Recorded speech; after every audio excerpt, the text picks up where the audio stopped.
Fala pessoal, tudo bem com vocês? Qual a boa?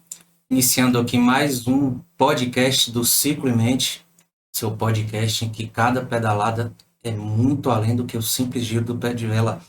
E antes de apresentar a nossa convidada, eu gostaria de agradecer a alguns parceiros, pessoas que estão apoiando aqui o nosso podcast e fazendo com que ele chegue até você. A Kings Sports, que fabrica equipamentos de vestuário para ciclistas. Meu amigo Neto, um grande abraço para você. Depósitos Importados, meu amigo Tadeu, grande abraço, meu querido, obrigado por tudo. Império Panificador e Lanchonete, William Aline, aquele abraço. Então, quem quiser aí encomendar produtos de confeitaria, aquele bolo para aniversário, comprar seu pão, tá lá Império Panificador, fica lá no Cadija. XCO do Periperi, meu amigo Eric Montoya, que está montando um incrível evento aí para esse mês de abril, que é a Copa Sudoeste de XCO, um circuito maravilhoso em que você, ciclista, não perde por participar. Então, dê aquele grau na sua bike, dê aquele grau no seu treinamento e vá participar, porque é um evento sensacional. Vai acontecer no dia 28 de abril. Então, já está perto, hein, pessoal? Intensifica aí, sebo nas canelas. E hoje a gente traz aqui como convidada uma amiga minha desde a da adolescência, né? Estudou comigo, ela que é mãe da Mariana, é formada em Educação Física, com especialização em Educação Inclusiva e também em Psicomotricidade. Minha amiga Egli, seja muito bem-vinda, Egli. Muito obrigado pela sua participação, por atender esse convite. É muito especial para mim ter uma profissional do seu gabarito, né, e do seu conhecimento aqui no nosso programa. Fala um pouco sobre você, sua formação, por que se apaixonou por essa área, né? E que você vem desempenhando de lá até aqui. Danilo, eu que agradeço aí o convite, né? O convite meio reverso, mas de qualquer forma eu fico muito feliz em saber que meu nome já estava na lista de convidados, né? Isso é para mim uma honra muito grande. Fico muito feliz, como a gente estava conversando, né, aí nos bastidores, de que a nossa turma, né, cresceu, de que tivemos bons frutos da época do Colégio Modelo. E que além de crescer profissionalmente, né, a amizade se manteve, apesar, né, de todas as distâncias, da correria do dia a dia, mas quando um amigo cresce, a gente fica feliz, quer crescer junto, mas sabe aplaudir também, sabe participar, então fico muito feliz com esse projeto novo seu, e feliz também em poder contribuir um pouco, né? Você me pediu para falar um pouco sobre a minha história. Então, logo depois que eu terminei lá no Colégio Modelo, eu já fiz vestibular, já passei e fui morar fora. Eu fiz Educação Física na UNEB, na Universidade Estadual da Bahia, e fui morar em Guanambi, uma cidade que eu não conhecia, eu sabia de nome, mas não conhecia e fui para lá, sozinha, no auge dos 18 anos, e fui morar só. Passou um calor lá, hein? Passei muito calor, não era pouco não. E aí, mas me apaixonei pela cidade. Fiz grandes amigos, inclusive mantenho essas amizades até hoje. Guanambi é uma cidade assim que eu guardo no meu coração. As melhores memórias assim que eu tenho da juventude, de fato, é lá em Guanambi. E aí fiz faculdade e tal. Quando eu me formei, eu tinha uma certeza. Eu fiz, na época, licenciatura plena em Educação Física. O que era licenciatura plena? Era uma habilitação para exercer a profissão nas duas áreas, tanto na área escolar, a área de licenciatura, quanto a área do bacharelado, que aí seria academia, hotel, clínica. Então, eu saí com uma graduação mais habilitada a trabalhar nos dois lugares, vamos dizer assim, né? Só que eu tinha uma certeza que eu não queria estar na escola, eu não queria ser professora de educação física escolar e não queria estar na academia. Aí todo mundo falou, mas e aí, você queria ser o quê? Como é que é? Confundiu a cabeça, até a minha cabeça tá confusa aqui agora. Confundiu todo mundo. Desde sempre eu gostei de trabalhar, eu gostava de trabalhar com pessoas que a gente chamava, né, especiais. Então, na época da graduação ainda, a gente participou de grupos de pesquisa. E na época da graduação, eu fiz um estágio no CAPS, que é o Centro de Atenção Psicossocial. Então, eu trabalhava com pessoas que tinham transtornos mentais. o que antigamente a gente chamava de doido era o que eu gostava de trabalhar. E aí eu voltei aqui para a Conquista, já formada, trabalhei em escola, né? Apesar de, porque quando a gente também não pode escolher, né? Exatamente, Principalmente quando tá no início. Mas trabalhei em escola, e aí depois eu fui convidada para trabalhar com ginástica laboral, passei por essa fase aí também, e fui convidada para reabrir uma piscina para bebês na antiga ED Natação. Isso lá em 2009. O grande, posso colocar assim, mentor que eu tive na natação foi Allen, que infelizmente hoje não está mais entre nós, mas ele me fez essa proposta, Egli, e aí? Vamos reabrir essa piscina? Lá na ED, além da piscina grande, tinha uma outra piscina escondidinha, ali no cantinho. Ele falou assim, eu quero reabrir essa piscina e eu quero reabrir com natação para bebês. Eu falava assim, mas Allen, eu não sei, e tal. Ele, não, vamos estudar. E aí Allen me entregou um livro, falou, bora estudar. Estuda, daqui uma semana a gente vai discutir. E aí pronto, assim eu fiz. Comecei a estudar e ele foi me passando. Na época ele estava com a filha pequenininha. Ele entregou a filha dele nas minhas mãos e falou, bora, ó, faz assim, faz assado. E eu fui aprendendo. Fui aprendendo, fui aprendendo, fui aprendendo. E aí, por conta, né? Na minha infância toda, eu ia muito pro clube com meu pai. Então, o clube do Baneb, eu ia, o Country Club, eu ia. Me lembro muito que a minha infância, os finais de semana, era dentro de uma piscina. A Conquista tinha muito clube, né, antigamente. Sim. Hoje, por conta dos condomínios, eu acredito Sim. que tenha piscina em todos, os clubes foram diminuindo. Tem ainda a ABB, né? Acho que é o único, assim, né, que permanece, mas nós tínhamos o clube social na época, né, que era muito famoso e tal. Então, assim, os meus finais de semana, até porque a gente não tinha oportunidade, né, de ter uma piscina. Quem tinha piscina em casa era uma pessoa que era muito rica, né?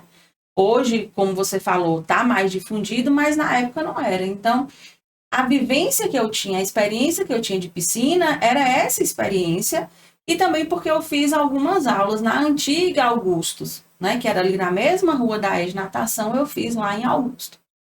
Bom, passando isso daí, a Allen me ensinou muita coisa, daí ele falou assim, agora é a hora de você pegar as turmas. Poxa, mas e aí? Como é que... Não, bora. E aí eu fui encarar. Comecei a dar aula lá para os bebês e tal. Ele falou, tem aula de hidroginástica. Eu falei, não vou não. Não, você vai. O que é que eu fiz? Primeira aula era para substituir ele. Quer dizer, um cara que já estava há anos no esporte, principalmente na natação e na hidroginástica.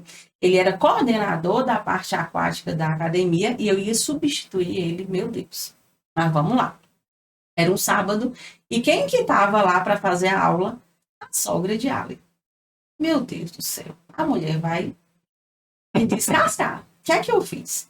Peguei um papelzinho, anotei todos os passos, tudo que eu ia fazer. E aí eu ia lá na frente, fazia um, voltava, olhava o papelzinho, fazia de novo.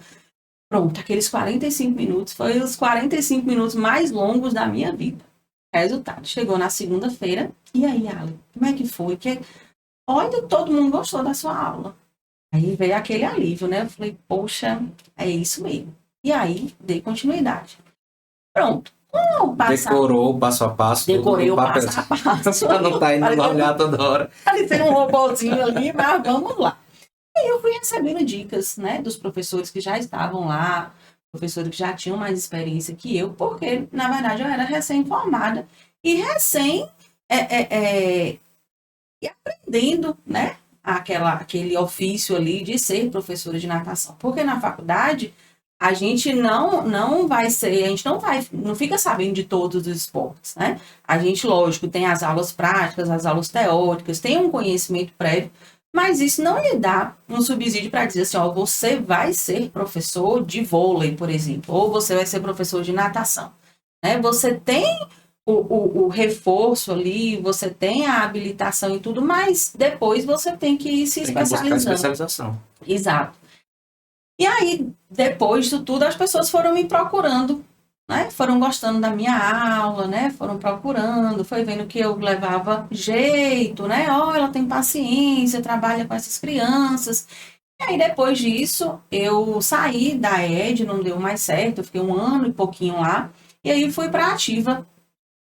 E na ativa eu fiquei quase 10 anos lá. Fiquei 9 anos na ativa. Dentre esses 9 anos, 6 foram como coordenadora. Então, eu coordenava todos os professores, todos os estagiários, né? Então, tinha uma demanda bastante grande. Então, nós fazíamos eventos, campeonato, Dia das Mães, Dia das Crianças, São João. Então, a gente movimentava bastante, né? E aí, na ativa foi quando eu fiquei mais conhecida, vamos dizer assim. Porque as pessoas começaram a me procurar mais. A demanda de crianças, né, com algum tipo de transtorno começou a aparecer mais. E aí eu fui fortalecendo, né, a natação, trabalhar a natação com algum tipo de transtorno, né, ou síndrome, ou qualquer outro tipo de especificidade, né, que o paciente poderia ter. Pronto, comecei a trazer a natação nessa perspectiva, né, de um esporte adaptado, de um esporte que pudesse trazer outros benefícios além somente do esporte, né? Então, assim, comecei a ser conhecida e tal, e fui me capacitando nessa área. Então, fiz a pós-graduação em educação inclusiva, recentemente terminei a outra pós em psicomotricidade, mas durante esse tempo todo sempre capacitando, né? Então, assim, fiz cursos em São Paulo, em Salvador, em Recife, em Montes Claros, e em várias outras cidades, né? Sempre buscando, né? E agora, mais recentemente, com a pandemia, também fiz bastante cursos, né? Inclusive até da metodologia Gustavo Borges, que é uma metodologia muito forte, né, no Brasil todo, um cara que é super reconhecido, né, medalhista olímpico, inclusive. Então, a gente sempre foi se aprimorando, mas eu sempre nesse contexto, né, de levar a natação, de levar o esporte para quem tem uma necessidade de inclusão, né, não só a inclusão educacional, porque a gente fala muito de inclusão na escola, né, mas eu busco muito uma inclusão social, os outros lugares, principalmente porque as crianças que têm algum tipo de transtorno, essas crianças crescem, elas viram adolescentes, elas viram adultos, e aí, para onde que ela vai, né? E o esporte pode trazer esse reforço, né, de socialização, de integração. Então, o meu pensamento é bem isso também. E antes de a gente entrar no nosso tema específico, vamos tratar aqui sobre esses transtornos, né? Principalmente o autismo. Sim.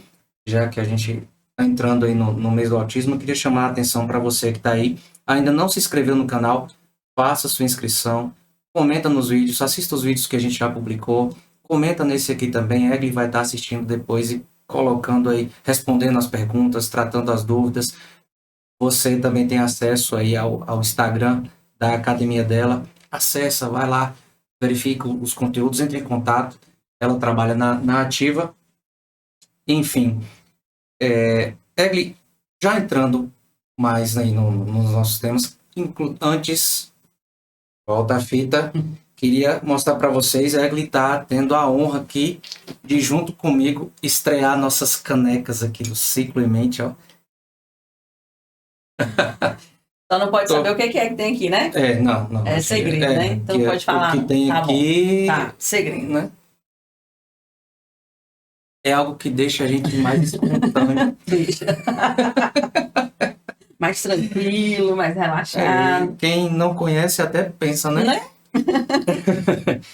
Então, entrando mais especificamente no tema autismo, eu particularmente tenho um filho com transtorno do espectro autista, e o que a gente observa é que tem muita informação, muita desinformação, inclusive no meio científico não tem muito acordo sobre como tratar, é tudo muito novo. Então, os pais encontram uma dificuldade, os profissionais encontram também várias dificuldades, e a gente ainda está encontrando os caminhos para conviver e fazer com que essas crianças tenham um espaço inclusivo, né? No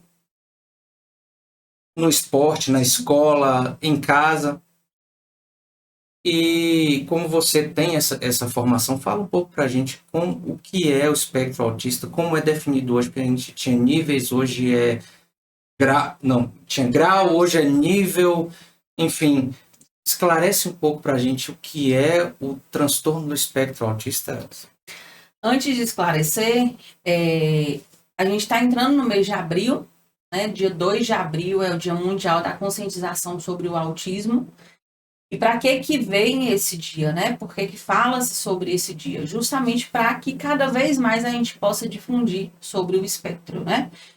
Quando a gente fala sobre transtorno do espectro do autismo, ou transtorno do espectro autista, ou simplesmente TEA, quando a gente traz esse termo espectro, é para dizer que cada pessoa vai ser diferente, né? Não existem autistas iguais. Ah, então porque ele faz isso, ele é autista. Não necessariamente. É um espectro, né?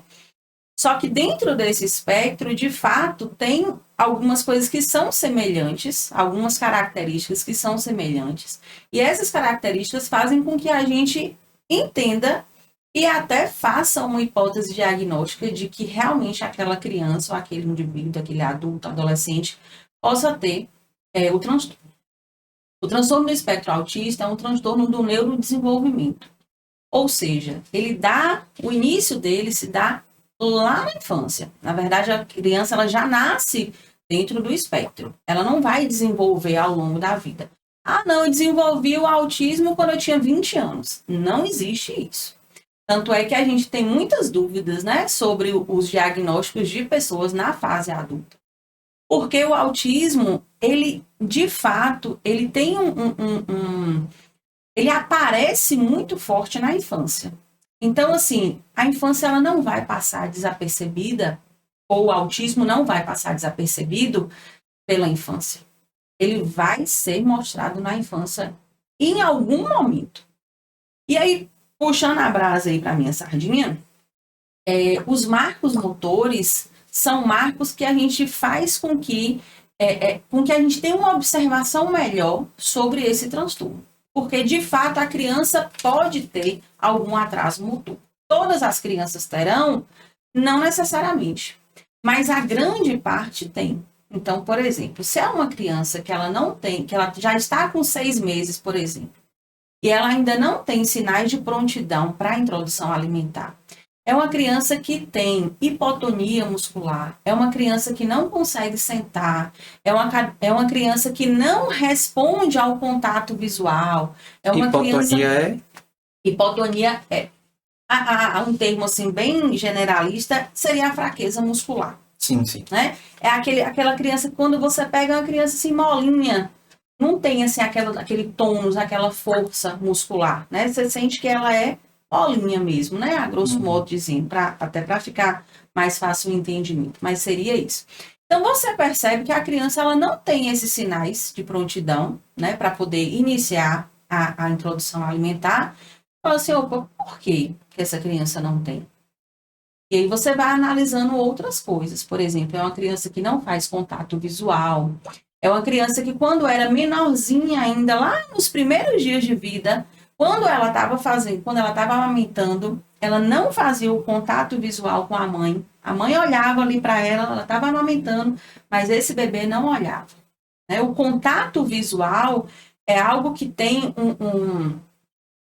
ele é muito forte na gente, né? A gente sempre olha nos olhos das pessoas, ainda que a gente fique com vergonha, tira ali o olhar e tal, mas a criança, quando é autista, ela tem muito mais dificuldade. E a gente pode perceber essa dificuldade desde o início. Então, quando a gente vai percebendo ao longo da infância, né? Ao longo da vida da criança, da primeira infância ali, depois que ela deixou de ser bebê, né, por volta dos 2 anos ali. Quando ela começa a primeira infância, a gente vai perceber, né, muitos atrasos. Por exemplo, com 1 ano e meio, é um marco motor a criança andar. Por que essa criança não está andando? Só que aí você pode me dizer assim, mas meu filho andou com 9 meses.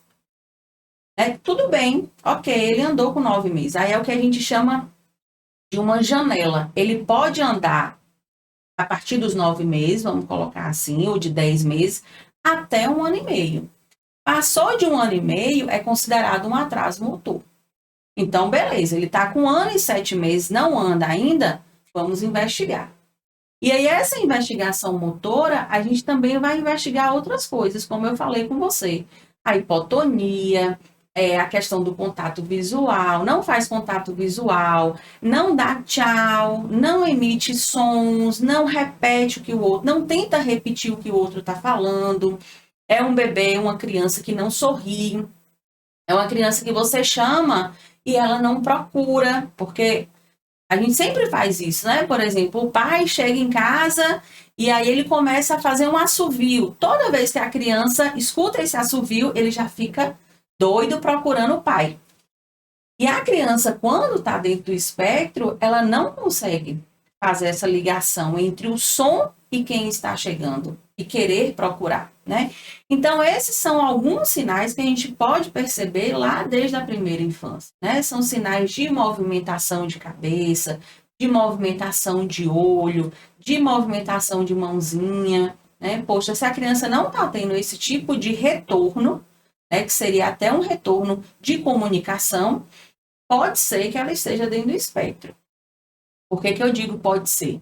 Porque existem vários outros transtornos e também existem características pessoais. Fases da criança, né? Exato. E também tem aquelas, chama de estereotipia, né? São os movimentos repetitivos, a busca por cores, organizações, ou enfim, Daniel tinha muito questão de bater. Né? O batuqueiro, eu falei que ele inclusive vai estudar com Carlinhos Brown, porque é um batuqueiro de primeira. Abrir, fechar portas, ele gostava muito, rodar em torno de si mesmo. E a dificuldade de comunicação verbal. Foram alguns das estereotipias que eu percebi. Essa movimentação é muito comum na criança autista, né? Ou a movimentação do corpo, de ficar ali buscando um balanço, porque essa movimentação traz um conforto. Sabe quando a gente está assim, por exemplo, eu tô com o meu braço coçando, eu vou lá, coço, e imediatamente vem aquele conforto. Ai, que alívio, parou de coçar. A estereotipia seria mais ou menos isso. Eu vou balançar o meu corpo para eu poder me organizar e ter um conforto, né? A regulação, né? Para regular, exatamente. Eu sempre digo assim, que se a estereotipia não está causando nenhum dano físico para a criança ou um dano social para a criança, ela tem que fazer. Sim. Agora, por exemplo, tem criança que tem a estereotipia de bater a cabeça na parede. A longo prazo, essa criança vai ter algum tipo de consequência negativa no caso, né? Então, logicamente, eu, enquanto profissional, você, enquanto pai, não vai permitir.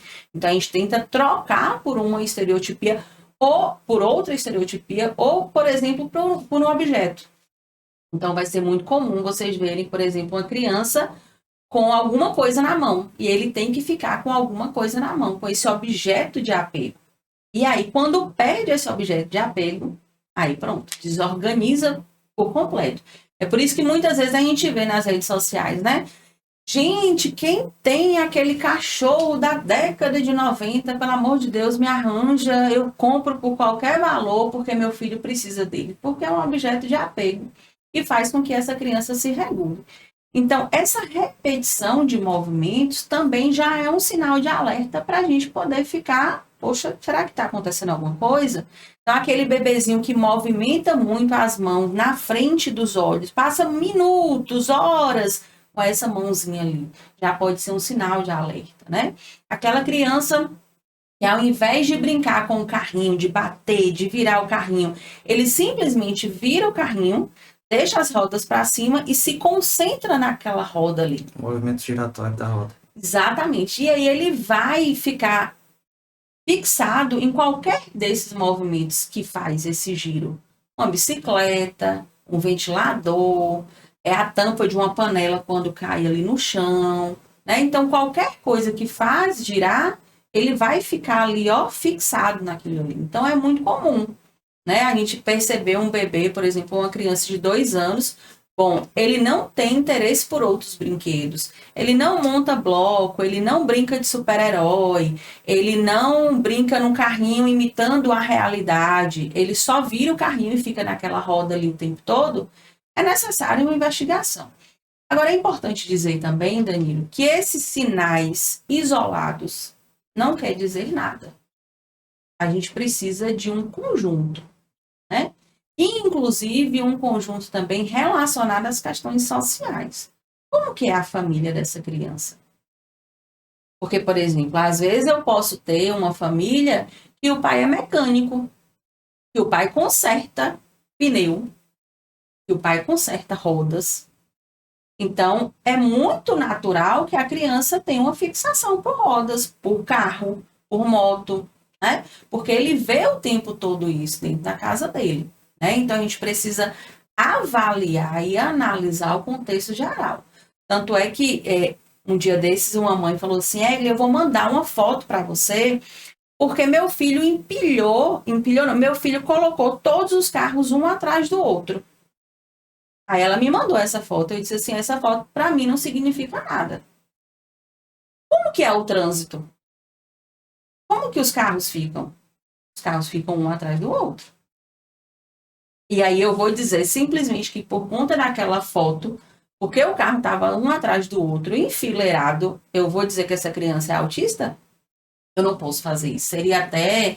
Leviano. Exatamente, seria até leviano eu justificar uma foto dizendo que a criança tem um transtorno. Então, não é assim. Né? A gente precisa ter um olhar muito mais amplo, é um olhar social, é um olhar dentro da escola, dentro de outros ambientes, né? Observar um sentido geral. E é multidisciplinar também, né? Não é um profissional específico que vai dar esse diagnóstico.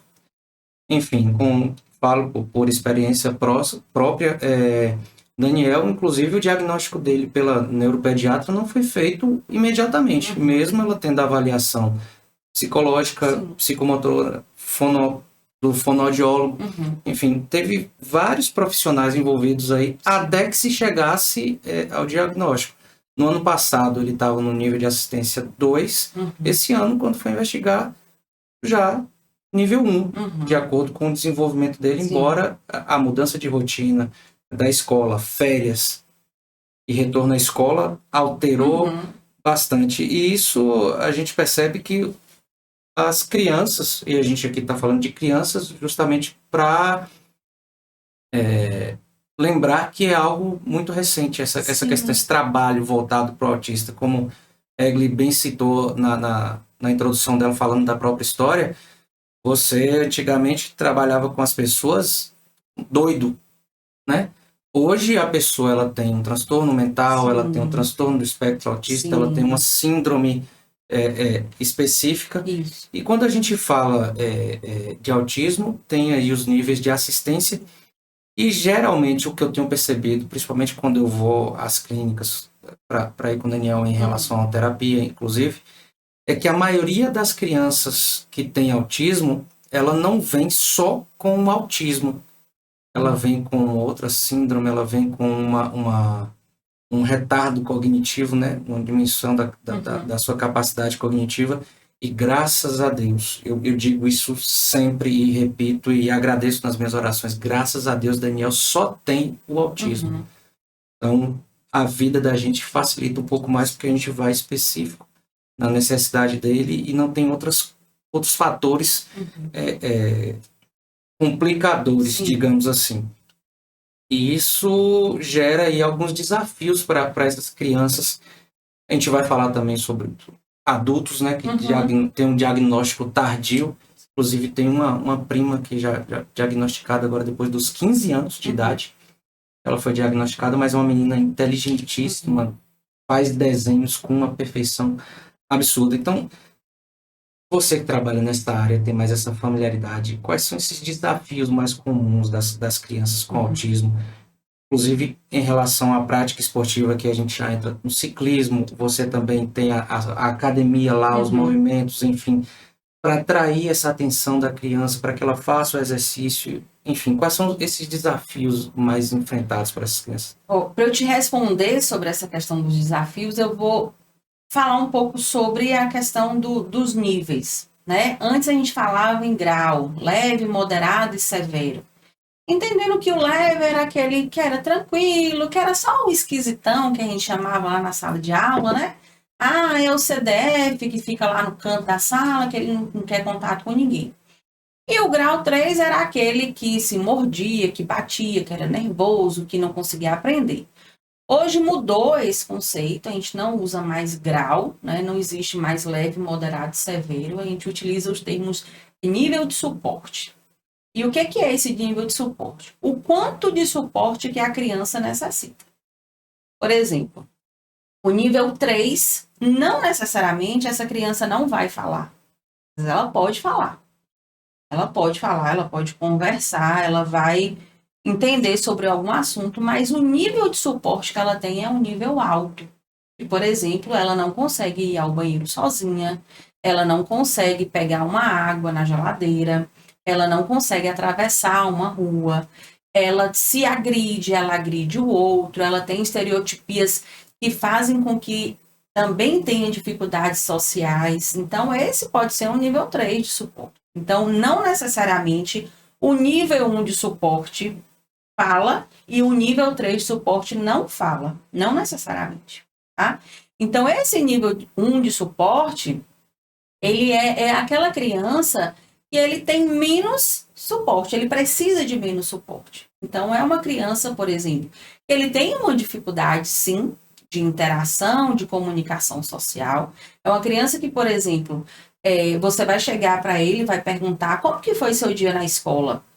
E ele vai, tipo, ele não vai se lembrar, ele não vai ter uma recordação assim. E aí ele já vai e entra em outro assunto. Ele vai dizer, não, pai, porque o filme, ele não vai ter, por muitas vezes ele não tem o pensamento não é tão linear.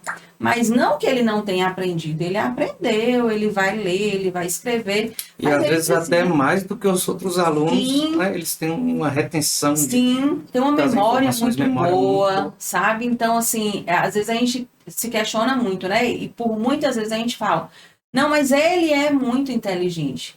Na verdade, o autismo ele não tem relação com o coeficiente de inteligência.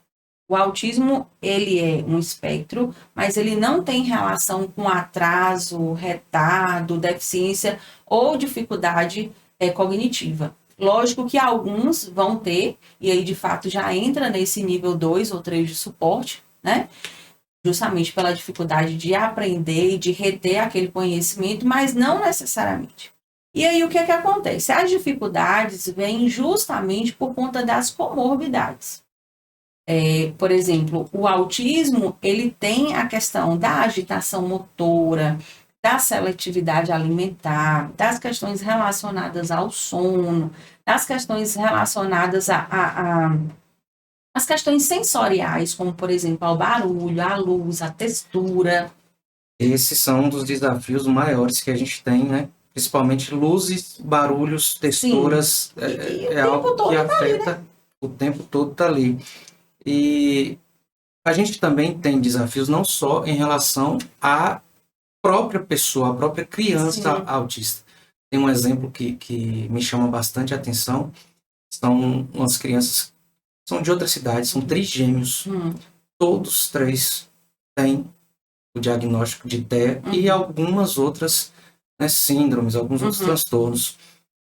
E o pai, assim que teve o diagnóstico, ele entrou numa depressão que afetou também a sua saúde mental.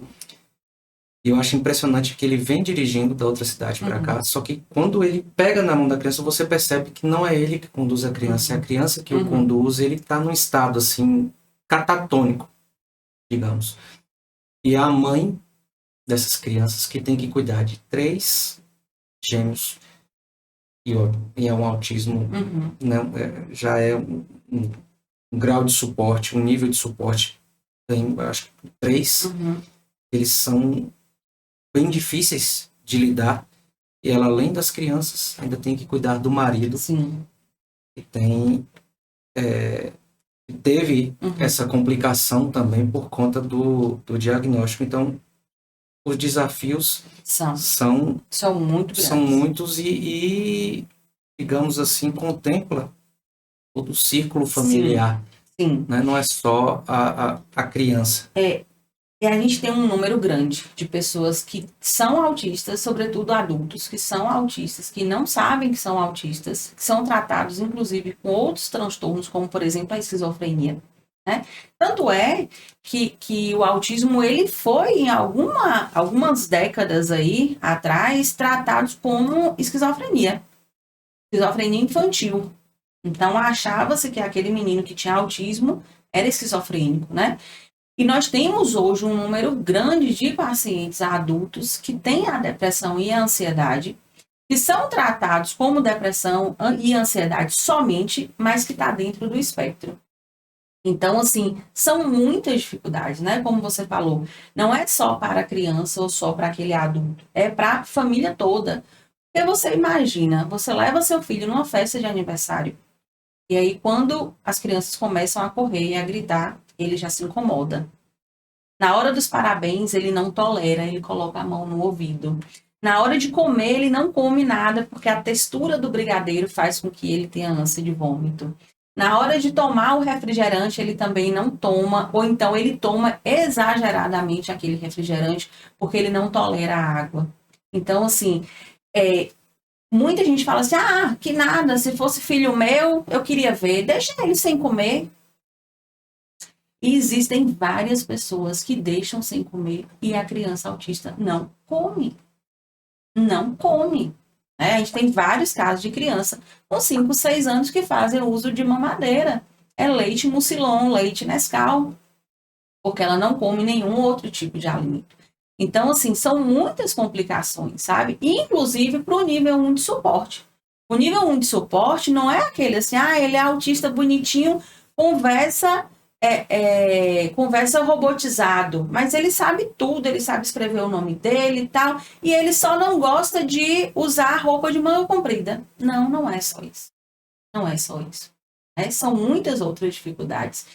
E às vezes a gente ainda tem mais uma dificuldade que você vê que essa criança que é nível 1 de suporte, que o outro ainda fala assim, mas nem tem cara de autista, né?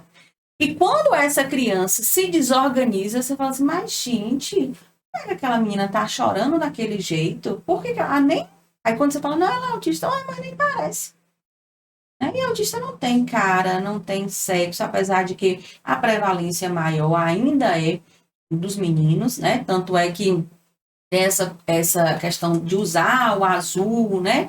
De simbolizar com o azul justamente por isso, porque a prevalência ainda é na grande maioria dos meninos, apesar de que existem muitas meninas e o diagnóstico na menina é muito mais difícil por questões sociais, porque os pais da gente faziam isso, de dizer que a menina tem que ser retraída, tem que andar com a perninha cruzada, tem que ser tímida, não pode sorrir muito alta.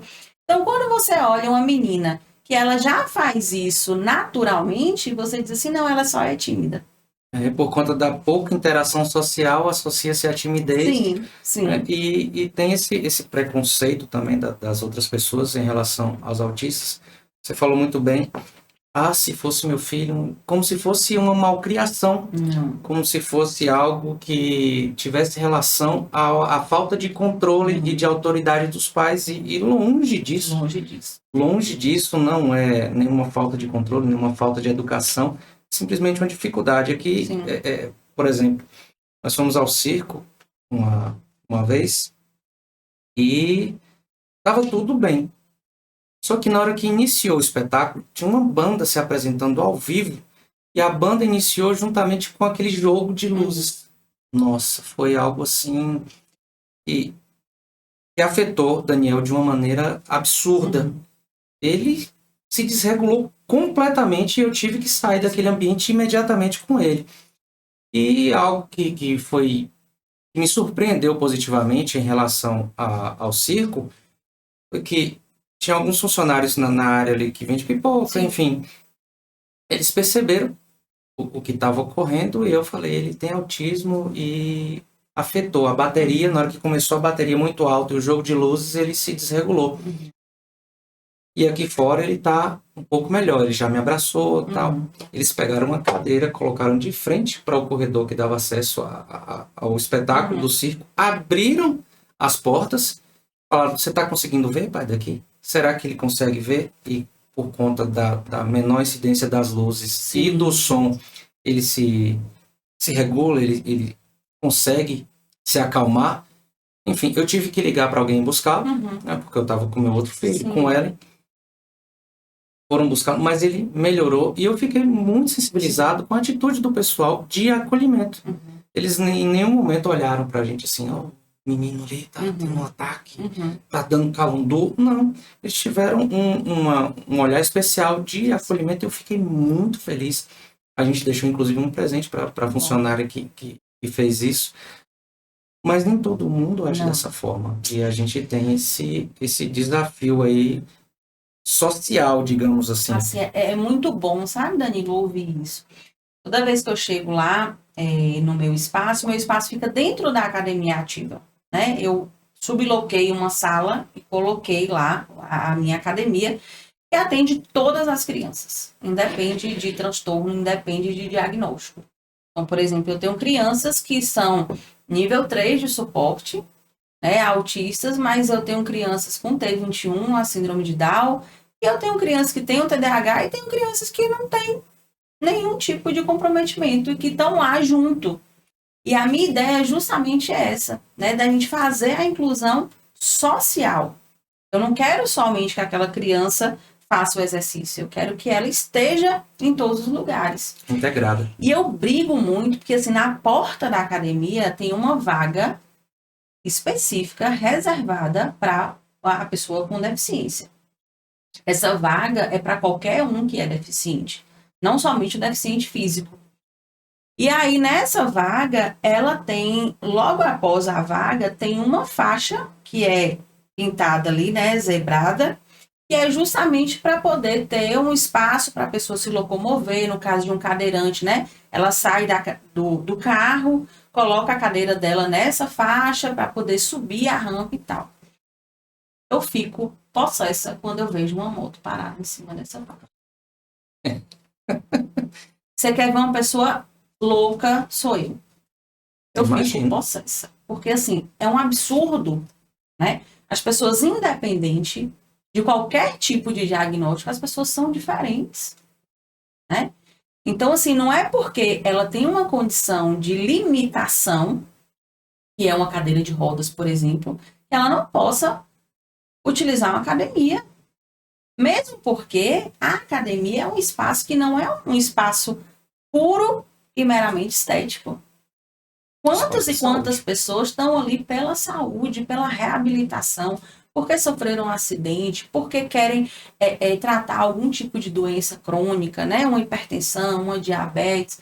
Então, assim, não faz sentido você achar que, não, porque eu não tenho nenhum tipo de deficiência, só são 5 minutinhos. O engraçado é que ninguém quer ser autista 5 minutinhos.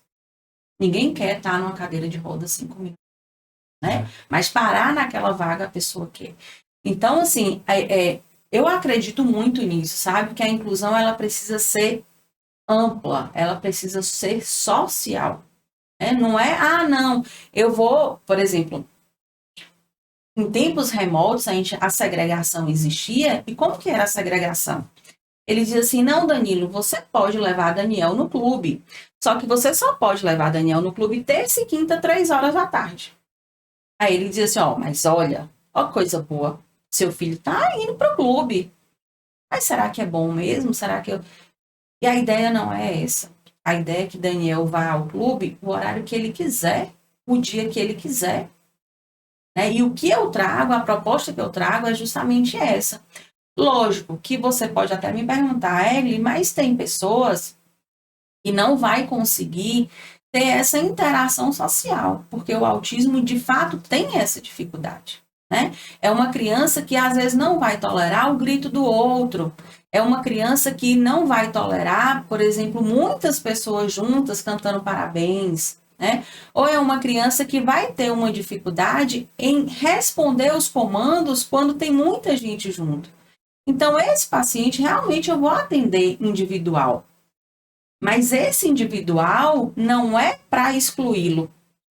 É para trabalhar de uma maneira mais objetiva para trazer ele para a socialização. Exatamente. E é o que eu faço. Eu me lembro muito que eu atendi uma criança na natação.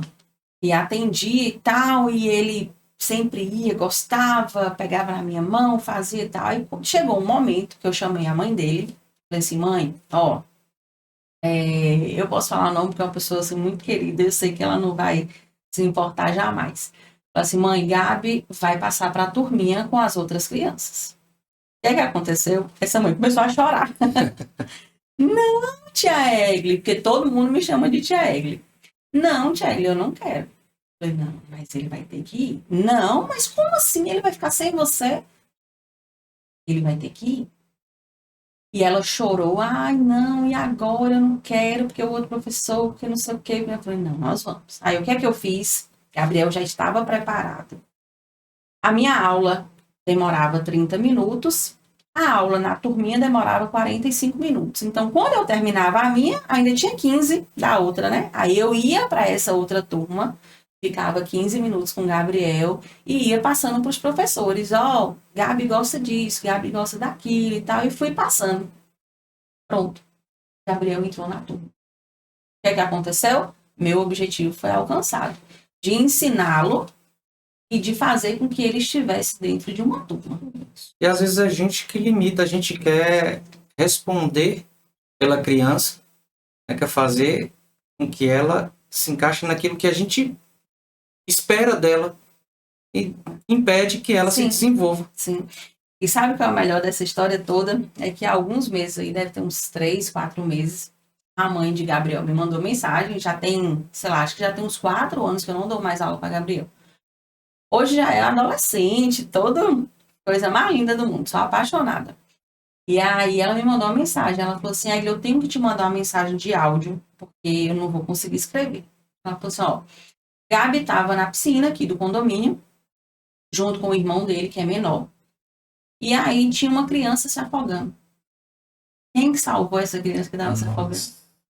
Gabriel e o irmão.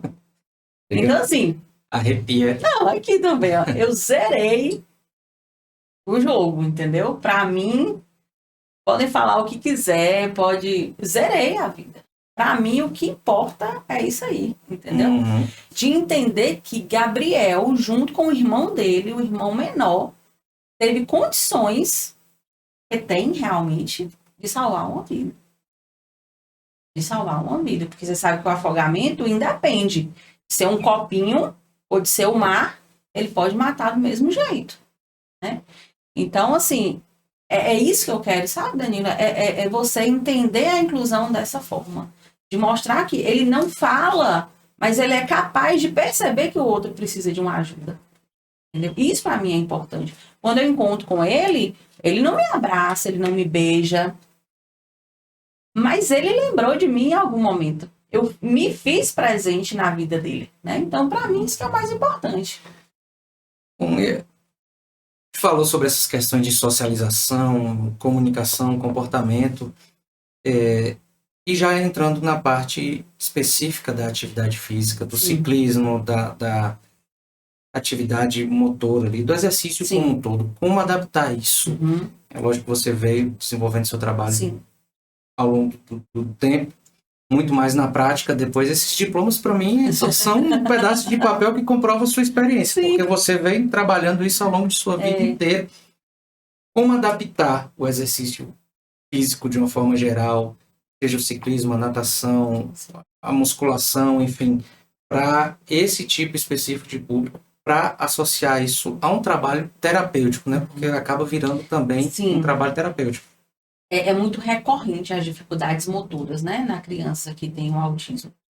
Seja pela falta de estímulo ou até por questões sensoriais também, né? Às vezes é uma criança que ela não consegue botar o pé no chão completamente. Ou às vezes é até uma questão relacionada à questão motora mesmo, ela não consegue realizar. Então, o que é que acontece? O exercício, de uma forma geral, ele desenvolve várias habilidades, né? Assim como a psicomotricidade. Então, por exemplo,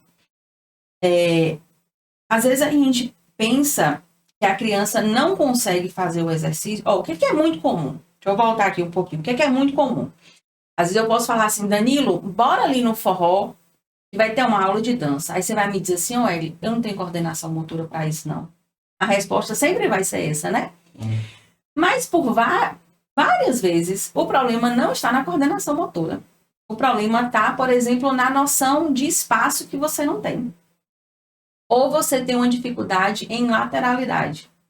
E aí a gente acaba achando que a criança não faz porque ela não tem coordenação motora.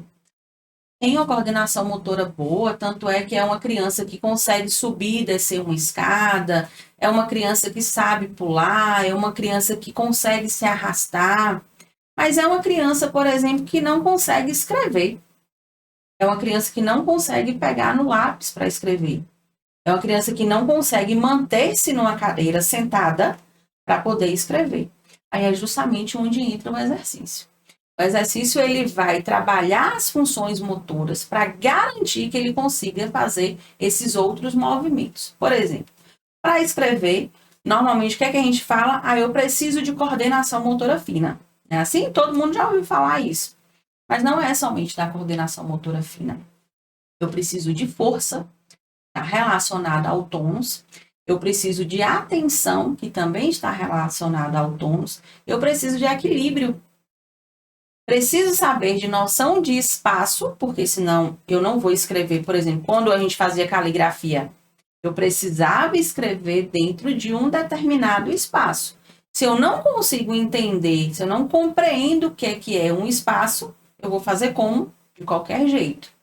Eu preciso saber ainda sobre lateralidade, porque senão eu vou escrever como? De qualquer forma.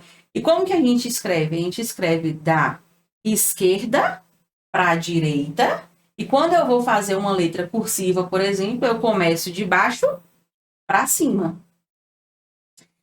E aí as pessoas simplesmente reduzem a escrita à coordenação motora fina, a segurar o lápis. Esse movimento aqui de segurar o lápis é o último. Então, se eu não tenho tudo isso que eu te falei aqui preparado, ele não consegue escrever. E aí o exercício vai entrar justamente nisso. Então, eu preparo a criança, eu preparo o corpo da criança para que ela consiga entender o seu próprio corpo, que aí a gente já entra um pouco da psicomotricidade, é a gente saber como fazer, quando fazer e onde fazer. Isso é a psicomotricidade. E não simplesmente executar um movimento ou repetir um movimento. O que é que normalmente a gente encontra nas academias? As pessoas repetindo o movimento. E ela repete de qualquer jeito. Mas ela não pensa em volume, ela não pensa em amplitude, ela não pensa em cadência, ela não pensa no retorno, ela não pensa nada disso. Ela só quer repetir o movimento e aumentar a carga dela. E aí, quando você pega essa mesma pessoa para poder executar um exercício que faz com que ela pense um pouco mais, ela não consegue e ela fala que não tem coordenação motora para aquilo. Ela tem a coordenação motora. E na psicomotricidade a gente chama de praxia global. O termo ele modifica um pouco, alguns detalhes se modificam, mas é basicamente a mesma intenção. Então, o exercício físico para a criança autista, ela vem justamente nesse sentido, de que a pessoa entenda o seu corpo e de que use, para que ela possa usar o seu corpo a seu favor. É engraçado, eu sempre conto essa história. Eu estava dando aula de hidro para uma turminha de idosas. E aí eu pedi para que elas colocassem o macarrão entre as pernas. E aí ficaria igual um cavalinho. Elas deveriam ficar pedalando. Aí uma idosa, ela levantou as pernas, o macarrão ficou lá na perna dela ainda. E ela ficou flutuando. E ela começou a me gritar: me socorre que eu tô afogando. Com o rosto fora da água. Me socorre que eu tô afogando. Eu imagino que a cena deve ter sido... Eu olhava, eu de cima, né, a piscina, eu olhava assim pra ela, falei, como é que é? Tô afogando, me ajuda. Eu olhava e falei, você não tá afogando. E eu assim, bem calma, bem plena, eu falei, você não tá afogando, me ajuda, me ajuda. Aí eu fui, segurei, abaixei toda, quase caindo dentro da água, né? Abaixei, segurei na mão dela, falei, ó, eu vou puxar a senhora. Aí eu fui trazendo ela pra perto da borda. A senhora vai segurar na borda e vai colocar o pé no chão. Ai, que alívio, eu tava afogando. O que é isso? É falta de coordenação motora? Não, falta de consciência corporal. Ela não sabe o que é que o corpo dela é capaz. Ela não consegue compreender o que é que o músculo pode fazer, o que é que a articulação pode fazer, o que é que a cabeça pode fazer, ela não consegue compreender. Então, tanto o exercício quanto a psicomotricidade, ele vem nesse sentido, para que a criança se conheça e consiga realizar. Logicamente, a gente tem outros ganhos, né? Como eu falei para você, citei o exemplo da escrita. Então, a criança que tem a dificuldade no aprendizado e também tem a dificuldade motora, logicamente, essa escrita dela vai estar deficiente, né? Então, eu preciso cuidar primeiro, organizar essa estrutura corporal e aí depois eu coloco um lápis na mão dela. Mas o que normalmente se faz é entregar o lápis para a criança e dizer, ó, bora lá, vamos fazer. Aí, o que é que o menino faz? Eu não aguento mais, minha mão tá doendo. Aí faz mais uma letra. Pai, eu quero ir no banheiro. Faz outra letra. Aí deita aqui assim. Pai, eu quero fazer xixi, né? Assim, você já passou por isso, tá vendo? Não parece que ela tá narrando as experiências que a gente tem aqui, né? Mas todo mundo tem essa experiência, mas é justamente por isso, Danilo. Porque a mão são músculos muito pequenininhos. Você imagina de uma criança. E aí você faz com que ela mantenha pressionado ali um lápis em apenas 3 dedos. E pede para ela fazer algo muito complexo, que é a escrita. Porque a escrita cursiva, você não pode parar de escrever. Você inicia e vai até o final sem tirar o lápis do papel. O próprio nome já diz, né? Cursiva, ele segue um curso. Um curso, exatamente. E aí você, na hora que você termina a palavra, aí você começa a acentuar e você começa a pontuar. E aí a criança sente dor. E a gente acha que a criança está fazendo birra, que a criança está mole, está com preguiça, e a gente vai colocando. Você é um preguiçoso, você é mole, você não consegue fazer isso? Na minha época de escola eu fazia, mas você fazia por quê? O ditado de palavras da professora. E ó, a palmatória, ai, a régua na mão, por isso que fazia, né? Então, assim, o esporte, o exercício, ele vem nesse sentido, né? De ajudar a fortalecer essas estruturas. E fazer com que a criança consiga entender o seu próprio corpo. E que consiga realizar de forma autônoma. A criança precisa de autonomia. Ah, mas uma criança autista, ela vai ser autônoma como? Isso daqui é ter autonomia.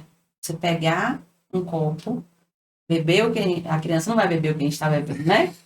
Beber o que a gente está bebendo. Não vou baixar o quê? Vocês me conhecem, né? Então, imaginam o conteúdo. Então, assim, isso é autonomia. É a criança abrir uma geladeira, botar uma água, beber. É a criança cortar um pedaço de carne, comer. É vestir-se, é tomar banho, é trocar uma roupa. Isso é autonomia. Né? E o exercício físico traz isso. Então, a gente até já adiantou um pouco dos benefícios, né? Porque no autismo a gente tem que ter um trabalho multidisciplinar. Isso. Né? Interdisciplinar, multidisciplinar, entra psicologia, fonoaudiologia, Sim. psicomotricidade, Sim. Enfim. E o exercício físico, de um modo geral, ele vem complementar tudo isso, porque ele dá esse suporte muscular, né, para que a criança desenvolva todo o restante, para que ela se sinta à vontade.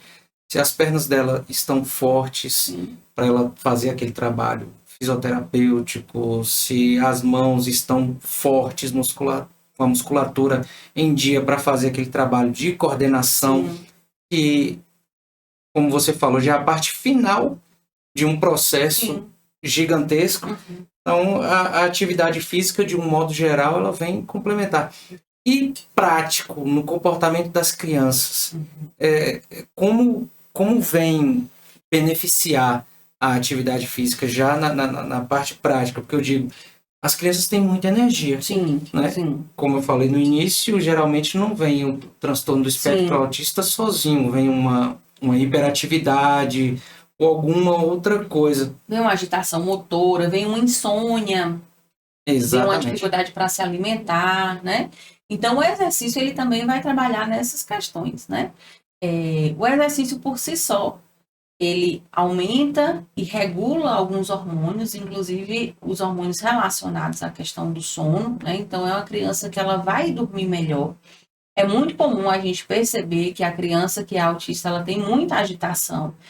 Por vezes, ela tem dificuldade para dormir, né? Então, dependendo do caso, às vezes é até necessário uma medicação, né? É importante frisar que a medicação não é para o autismo, a medicação é para a insônia, ou para agitação motora durante o sono. É importante a gente frisar isso, Danilo, porque por muitas vezes as pessoas falam isso, eu quero um remédio para autismo. Não existe remédio para autismo. O remédio que existe é para a gente tratar comorbidades, como por exemplo a melatonina, por exemplo, Sim. É um dos medicamentos utilizados e que é para qualquer pessoa. Isso. A melatonina, ele é um hormônio que ele já é produzido pelo nosso corpo, né? No entanto, por diversos motivos, ele vai ficando, né, deficiente. Apesar de que hoje já tem um sintético produzido, mas ele não está na classe, de fato, de medicamento, né? Tanto é que ele não tem contraindicações como, de fato, os outros remédios têm, os remédios tarja preta, etc, né?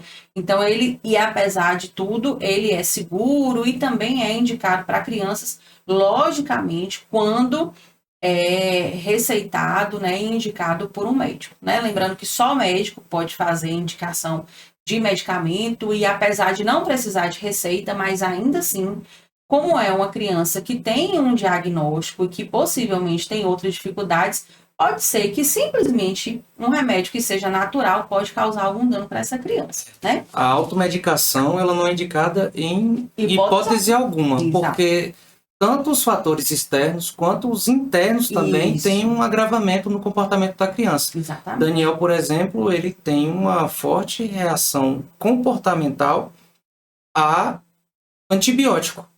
Se ele toma antibiótico, o humor dele se altera bastante. Ele fica mais agitado, mais nervoso, menos propenso aos comandos do dia a dia. Uhum. E olha que é uma criança muito amorosa. Sim. É uma criança que tem, hoje, graças a Deus, poucas estereotipias. Uhum. E tem um contato social muito, muito bem desenvolvido. Uhum. Então, a automedicação é algo que a gente... Realmente, sobretudo com crianças, né?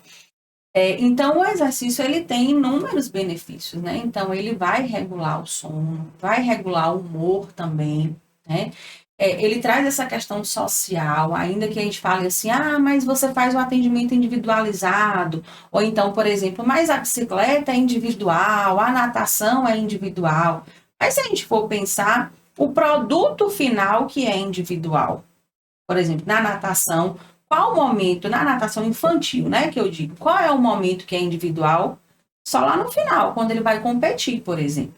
Mas durante todo o processo é feito em grupo, né? E esse grupo, principalmente para a criança autista, vai ser importantíssimo, porque trabalha as habilidades sociais, trabalha a interação social, trabalhar a comunicação, né? Às vezes a criança ela tem um receio, ela não consegue chegar no outro, ela não consegue pedir licença, ela não consegue pedir obrigado, não é porque ela é mal educada, mas porque de fato ela tem essa dificuldade.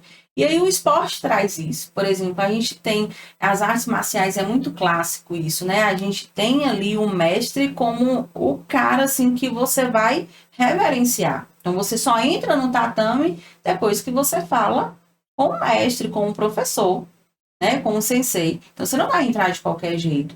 Então, quer dizer, aquela criança, ela vai ser habituada a cumprimentar aquele professor que ela está naquele momento, né? Na piscina, a criança, ela vai entrar a hora que ela quiser? Não, ela precisa aceitar o comando do professor. Depois que o professor falar para ela entrar, ela vai entrar, né? Então, tem essas questões sociais também. A gente fala nas questões físicas, como você citou, né, novamente, nessa questão de força muscular, de habilidades motoras, de equilíbrio, de força, de lateralidade, noção de espaço, tempo, todas as praxis, tudo isso vai ser desenvolvido, mas tem as questões sociais também, né? Por exemplo, que é muito comum, uma comorbidade que é muito comum, principalmente naquelas crianças que também têm o TDAH, a vontade de fazer tudo muito rápido. Quer que seja para ontem. Não posso esperar. É tudo a toque de caixa. tudo muito rápido. Então, isso está relacionado ao controle inibitório. Não é porque ela é rápida, porque ela quer ser rápida, porque ela quer ser a primeira. Porque o cérebro dela está dizendo que tem que ser logo, né? Isso está relacionado a essa parte do controle mesmo, dela se controlar, né? Então, como ele já tem essa dificuldade no controle inibitório, ele sempre vai querer ser o primeiro. E aí, na natação, na bicicleta, na corrida, lá dentro da academia, ele vai aprender que ele não vai ser sempre o primeiro. Por quê? Porque eu tenho uns outros colegas.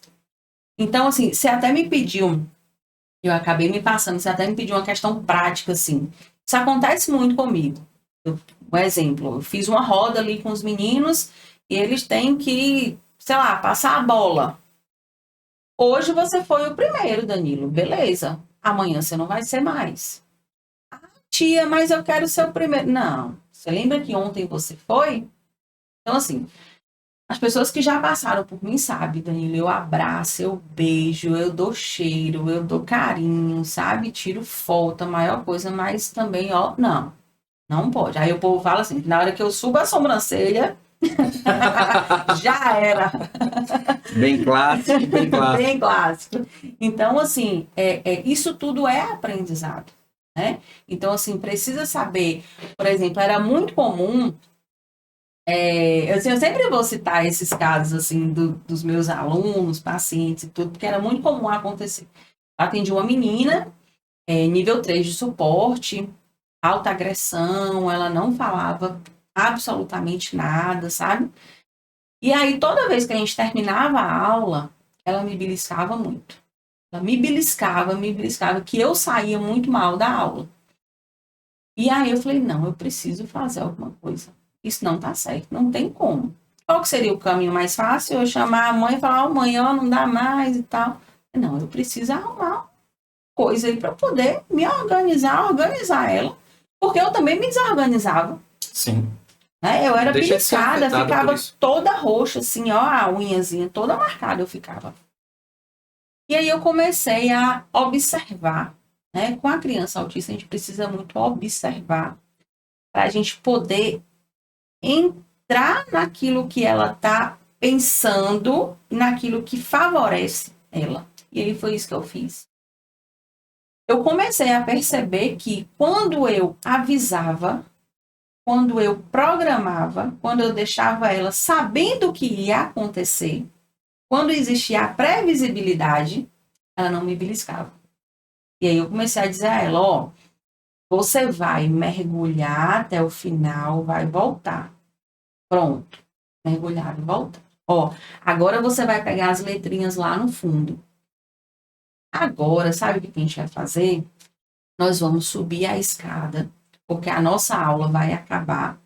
Você vai para casa, vai encontrar sua mãe e na terça-feira que vem a gente se encontra. O que aconteceu? Ela ficou tranquila. Foi de imediato que ela parou de me beliscar? Não, lógico que não. Mas eu comecei a perceber e trabalhar a previsibilidade com ela. Então ela já sabia o que ia acontecer. E aí eu fiz essa rotina. Todo final de aula eu fazia a mesma coisa. Ela ia e voltava mergulhando. Ela pegava as letrinhas, eu falava com ela, ela subia a escada, trocava de roupa, dizia que ia encontrar na terça-feira, beijava, abraçava, dava tchau. Ah, mas aí é muito fácil dar aula, porque você sempre vai fazer a mesma coisa o tempo todo? Não. Não é uma receita de bolo, Não né? é uma receita não vai de funcionar com todo mundo de jeito nenhum. Não vai funcionar. Mas, assim, uma das questões, assim, que é até uma dica, não sei, assim, até para os pais que têm muita dificuldade ou para outros profissionais, é trabalhar com a previsibilidade. Né? É trabalhar dentro da previsibilidade, é saber o que vai acontecer. Aí você imagina, se às vezes a gente fica chateado. Por exemplo, se eu chegar para você aqui agora, Danilo, bora ali no casamento. Pô, ele não vou, porque eu não tenho roupa, eu não programei nada, não tenho com quem deixar meus filhos, como que eu vou? Né? E não vai, por muitas vezes não vai. Aí você imagina com uma criança que já tem a dificuldade de organização ali, né? Ela também não vai. Só que aí a forma dela dizer que não vai ser verbal, vai ser desorganizando, vai ser se jogando no chão, vai ser se mordendo, vai ser jogando as coisas no chão.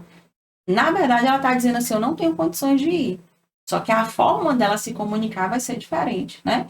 Então, a gente precisa trazer essa previsibilidade. E o exercício, ele traz essa previsibilidade, porque ele tem um início, um meio e um fim.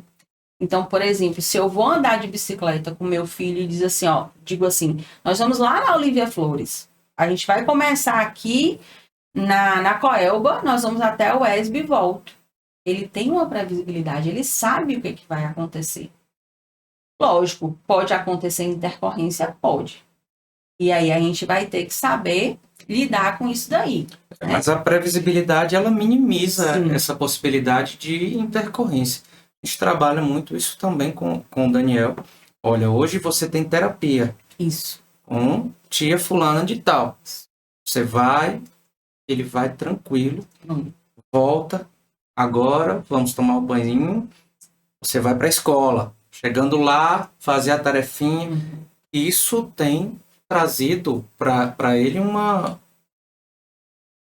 benefício de comportamento e ele tem melhorado bastante, inclusive, né, nessas manter a todas essas rotina, áreas. né? É você manter a rotina. Até outro exemplo, assim, do próprio Gabriel que eu citei. A mãe me contando que um dia eles estavam passando em frente à academia, só que era domingo de noite. O que aconteceu? Ele se desorganizou completamente. Porque ele achou que ia ver Tia Egli. E que Tia Egli, domingo de noite, vai estar na academia esperando por ele. Entendeu? E aí a frustração... Aí tem essa questão também, que muitos deles têm baixa tolerância à frustração. Eles não aceitam, não, alguns, né? A gente está falando de um espectro. Sim, É sempre bom frisar isso, é um espectro, então não vai acontecer com todo mundo. Mas alguns, a baixa tolerância à frustração pode causar sérios danos, né? E aí, de novo, a gente trabalhar em cima da previsibilidade. Bem importante. Exatamente. Pessoal, você que está acompanhando a gente até aqui, obrigado por sua audiência, mas tem muita gente que chega até essa fase e, incrivelmente, ainda não se inscreveu. Então, clica no botão aí embaixo, se inscreve, curte, comenta, porque, como eu já disse, a gente vai estar acompanhando esses comentários. Se você tem alguma dúvida, coloca aí. Se você tem alguma sugestão, coloca elogio. Se você não gostou, não faça nada não, tá? Não diga que não gostou. Curte e compartilha e nos ajude a levar essas informações que até aqui, ao meu ver, são brilhantes, né? E a gente falou sobre essa questão da inclusão no exercício. Eu quero puxar a sardinha, agora traz essa brasa que você levou para lá, traz para cá. O ciclismo, pessoal, além de todos esses benefícios que a Ellen já trouxe, ainda tem a questão de você estar trabalhando ao ar livre, você está conectando essa criança com a natureza. Se for um mountain bike, é lógico, cada um vai observar o nível de tolerância da criança, né, a essa atividade, ou do adolescente, enfim. Mas no mountain bike você vai estar trabalhando na natureza, na Speed, se você for ali para Lagoa das Bateias, para Olivia Flores, ou até mesmo se você já tem a confiança, vai ali na Pamonha do Massal, ele tem uma estrutura física já adequada para um pedal um pouco mais longo.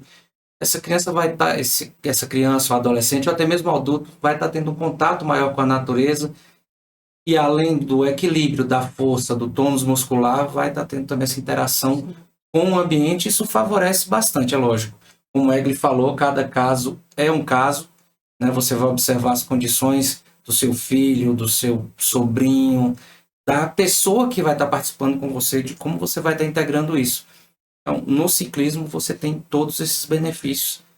E aí, agora eu coloco a brasa de novo no meio, né, para a gente dividir um pouco. Você falou sobre essas implementações práticas, como começar, a questão da previsibilidade. É muito importante você tratar a criança fazendo com que ela saiba todos os passos para que ela não se sinta insegura em relação ao que vem.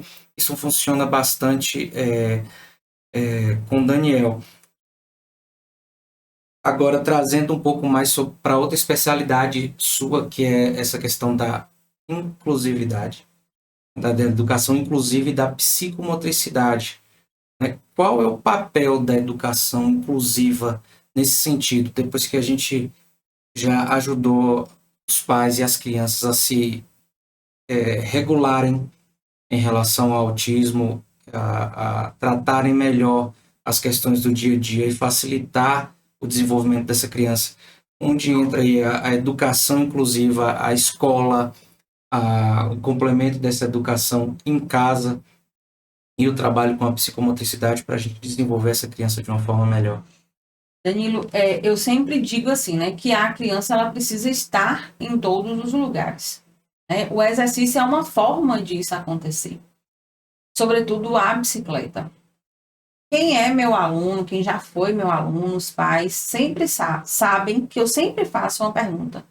Eles sabem andar de bicicleta? Elas sabem andar de bicicleta? Por que que eu faço essa pergunta? Porque o andar de bicicleta traz inúmeros benefícios psicomotores, inclusive, para a criança, né? Então, por exemplo, se essa criança ela vai atravessar uma rua, ela não vai simplesmente atravessar. Ela precisa saber se vem carro ou não. Ok, tá vindo carro, mas eu tenho condições de atravessar ou não? Porque não necessariamente o fato de estar vindo carro quer dizer que eu não possa passar. Eu posso até passar, mas eu preciso fazer o quê? Preciso calcular a distância do carro até a mim e a distância que eu vou atravessar. E isso é uma questão psicomotora. Eu preciso compreender. Lembra que eu falei lá atrás? O que fazer, como fazer e quando fazer.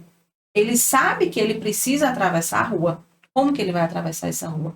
Ele sabe que ao atravessar a rua, como é que ele vai atravessar? Ele vai atravessar andando, ele vai atravessar correndo, pedalando. E como é, em quanto tempo que ele vai atravessar isso? Devagar, rápido, mais ou menos? Então, perceba que é uma questão de fato psicomotora, né? A psicomotricidade é uma junção das questões cognitivas, das questões sensoriais, das questões motoras e das questões emocionais também. Então, fala muito sobre o eu próprio, né? E aí, quando a gente trabalha tudo isso, né, com uma criança que é autista, nessa perspectiva de inclusão, facilita, porque ele se reconhece como pertencente àquele meio que está ali, e o meio também vai pertencer àquela criança, né? Eu sempre disse eu digo que a inclusão não é colocá-lo no lugar. Porque colocar na escola todo mundo coloca, colocar na academia todo mundo coloca, né? Comprar uma bicicleta todo mundo compra, mas daí aquela criança de fato integrar aquele ambiente é diferente, né? Então a educação inclusiva ela vem nessa perspectiva de fazer com que a criança de fato esteja incluída em todos os aspectos. Aí é uma criança que ainda não consegue ler e escrever, mas como que ela consegue se comunicar? Ela consegue se comunicar, por exemplo, através do desenho, ela consegue se comunicar através de figuras, de letras, de desenhos, de imagens. Pronto, é uma inclusão, né? Então, a gente precisa entender essa perspectiva muito mais ampla. E é geralmente o que eu tento fazer. Eu digo tento porque a gente é aquela coisa da tentativa e erro, sabe? Todo dia a gente vai tentando, a gente erra porque não foi suficiente para aquele paciente. E aí daqui a pouco a gente acerta com o outro, aquela mesma habilidade, aquela mesma estratégia que você usou para um, não deu certo, aí deu certo para o outro. Né? Isso é inclusão, é a gente tentar, das mais diversas formas, compreender aquele nosso aluno, aquele nosso paciente, para que ele de fato esteja integrado no ambiente, né? E aí, até voltando assim um pouquinho, né, sobre o que você falou da bicicleta, eu sempre pergunto se a criança sabe andar de bicicleta, porque a bicicleta, ela desenvolve inúmeras habilidades, né? Como, por exemplo, o próprio equilíbrio. E o que eu preciso para andar? Andar mesmo, é do equilíbrio. E às vezes essa criança que é autista, ela não consegue, ela não tem um equilíbrio tão bom. E aí, quando eu começo a trabalhar na bicicleta, ela consegue desenvolver. Hoje no mercado a gente já tem bicicletas que são chamadas bicicletas de equilíbrio e ela não tem o pedal, né, não tem freio, algumas não tem freio, outras têm, mas ela basicamente não tem pedal. E aí o que é que a criança vai fazer? Ela vai sentar do mesmo jeito, ela vai segurar ali na bicicleta, só que ela vai andar sentadinha ali. O que é que vai acontecer? ela vai fortalecer membros inferiores, principalmente, e vai trabalhar a questão de postura e de equilíbrio, principalmente nos membros superior e tronco. E aí eu vou trabalhar equilíbrio. Porque o que acontece? Muito frustrante para os pais. Natal, Dia das Crianças, comprei uma bicicleta para Daniel. Botei Daniel para pedalar. O que é que Daniel faz? Ó, fica assim. A bicicleta não sai do lugar e Daniel fica. Ou então até sai, mas ele fica. Ele não faz o movimento cíclico do pedalar. Por que Daniel não faz isso? Porque ele não tem força para manter esse movimento cíclico. Beleza, ó, passou um mês, todo dia Danilo lá com o Daniel tá morrendo, não tá aguentando mais, mas beleza, ele conseguiu pedalar, ele já tá fazendo o ciclo completo. Ok, beleza. Bora tirar a rodinha? Não, pelo amor de Deus, papai, não vai tirar a rodinha não, porque se tirar a rodinha eu vou cair. Aí você passa mais um mês, mais dois, você passa um ano e Daniel continua com a bicicleta de rodinha. Por quê?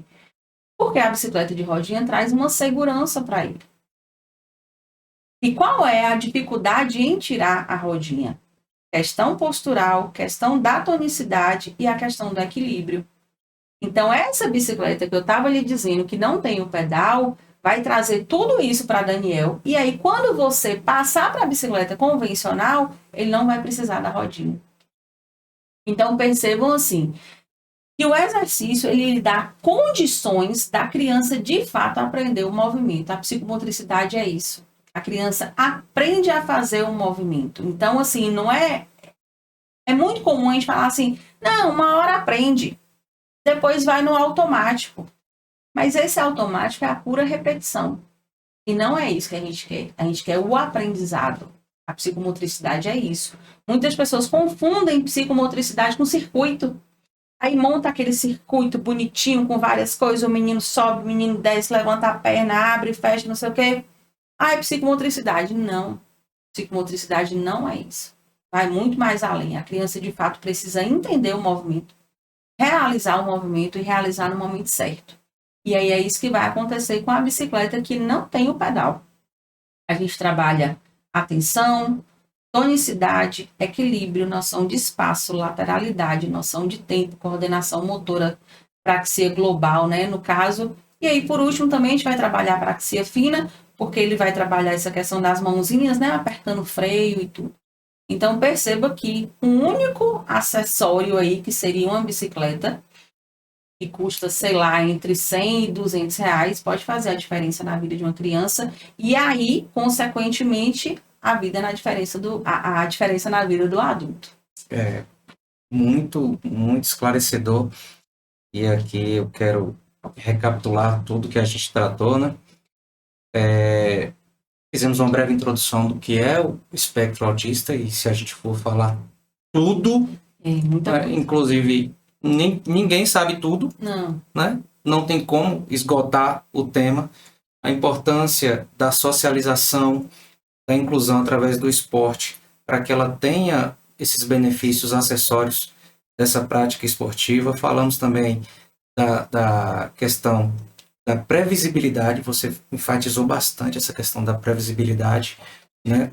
Para que a criança se sinta confortável no dia a dia, inclusive com quem está tratando ela, seja uma pessoa que ela já tem familiaridade ou alguém que ela vai iniciar um trabalho, porque também, se ela vai iniciar algo do zero, por exemplo, vamos colocar uma criança autista na natação. Ela não conhece aquele professor até ela se familiarizar, se sentir à vontade naquele ambiente. Sim.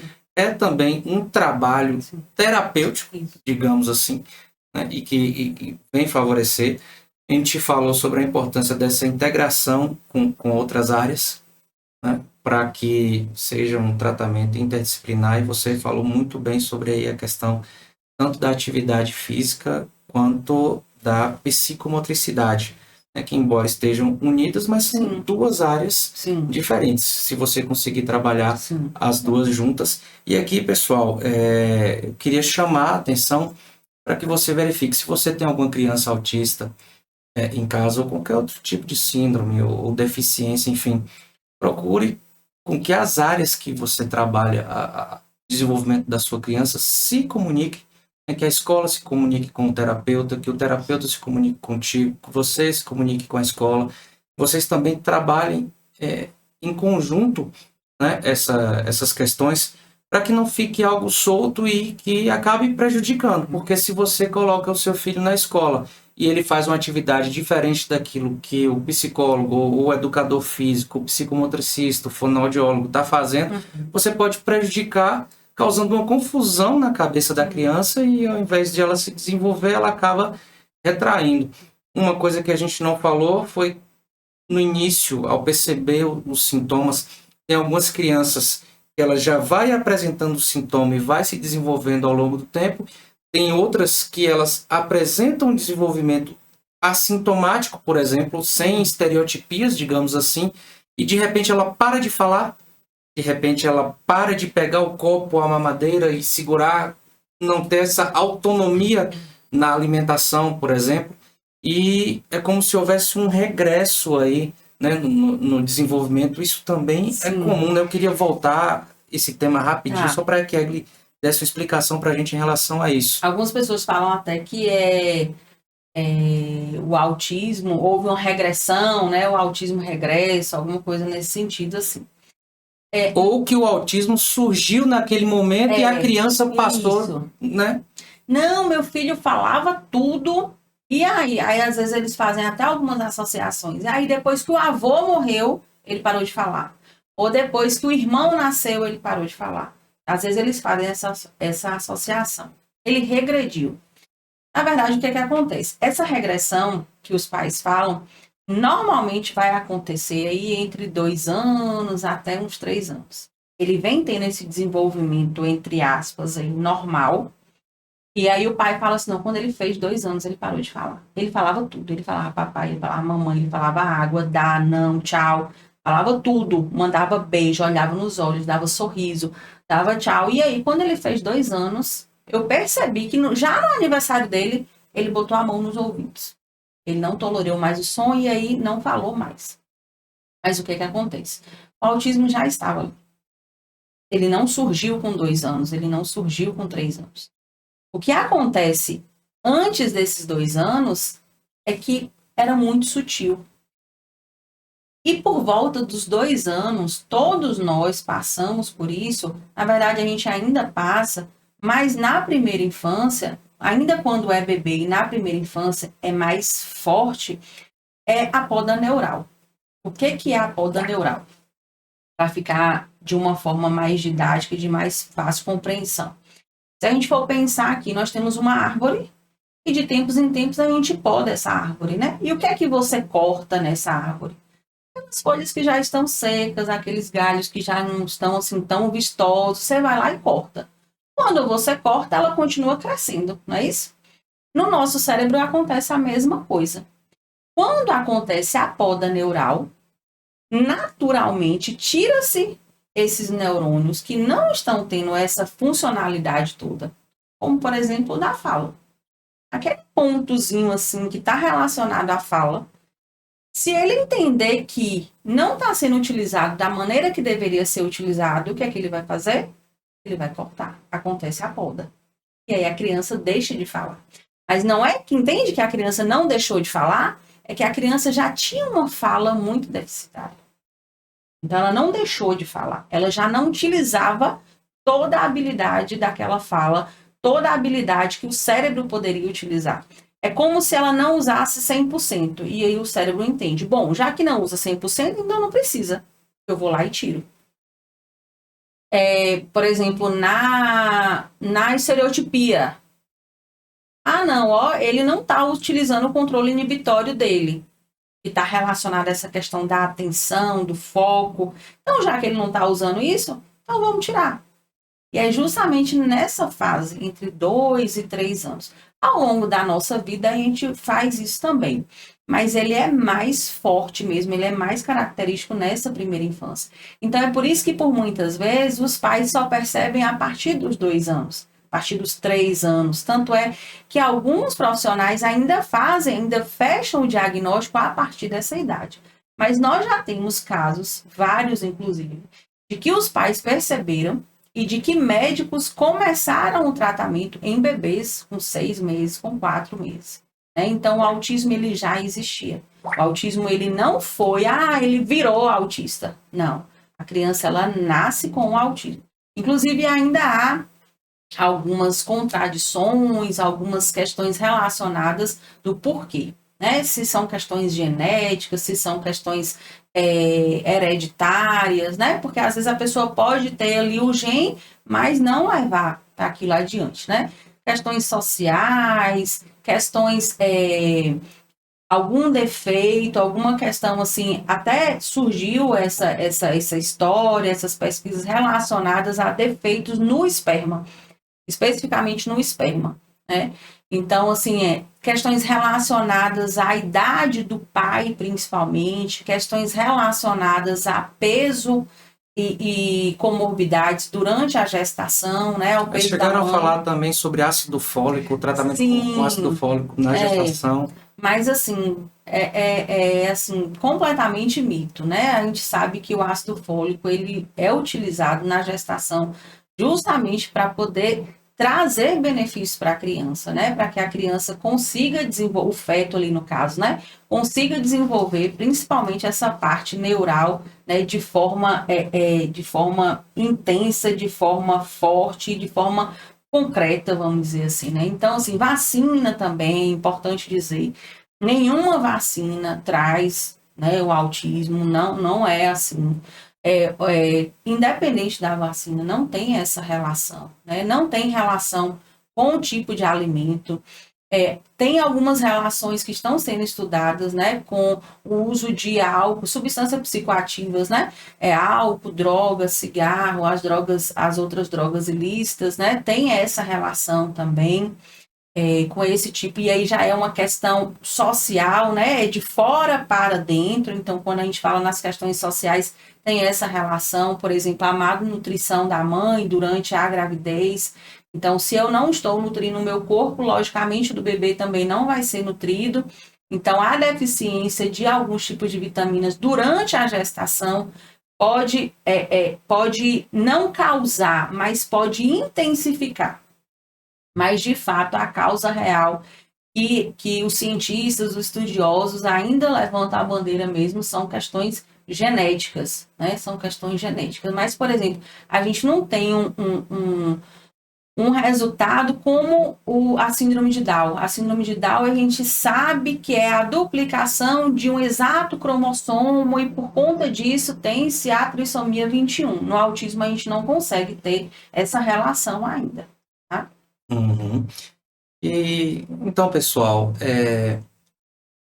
complementando o que Egli vem dizendo para a gente, que você, de certa forma, pai, mãe de uma criança com transtorno do espectro autista ou qualquer outra síndrome ou transtorno, não se culpe, não é sua culpa. E também não fique procurando motivos ou mitos ou causas, enfim. Deixe isso para que os estudiosos façam, porque essas questões podem trazer, inclusive, ansiedade para você. E essa ansiedade partir para uma depressão ou algo que prejudique, inclusive, no seu trato com a sua criança. Então, seja pai, seja mãe, dê amor, dê carinho, busque o tratamento, compartilhe as informações que você tem com os profissionais que atendem sua criança. Procure uma instituição de ensino que tenha uma capacidade de acolher essa criança e dar a ela o desenvolvimento social e escolar, que ela traga isso de uma forma benéfica no seu dia a dia, que ela consiga absorver os conteúdos, inclusive acompanhar as crianças que não têm esse tipo de transtorno, né? E, acima de tudo, ame a sua criança. Não trate de forma diferente. Trate como pai, trate como mãe, trate ela como uma criança, como seu filho merece ser tratado. Mais uma vez eu digo, não é culpa sua, não é culpa da criança. A causa ainda está sendo investigada, não se tem um consenso em relação a isso. A partir do momento, acredito eu, em que se descobrir a causa, começa a se trabalhar também, né, os tratamentos específicos para buscar uma cura, se é que existirá. Mas se não existir, gente, é seu filho, é sua filha, é seu irmão, é seu vizinho, é seu aluno, é seu paciente, é uma pessoa, é uma vida, é um ser humano que merece carinho, merece atenção, merece cuidado, tem o direito a viver a vida de forma plena. E vai conseguir se a gente tiver essa consciência de tratá-la como tal, como um ser humano, com esses direitos e respeitar esses direitos.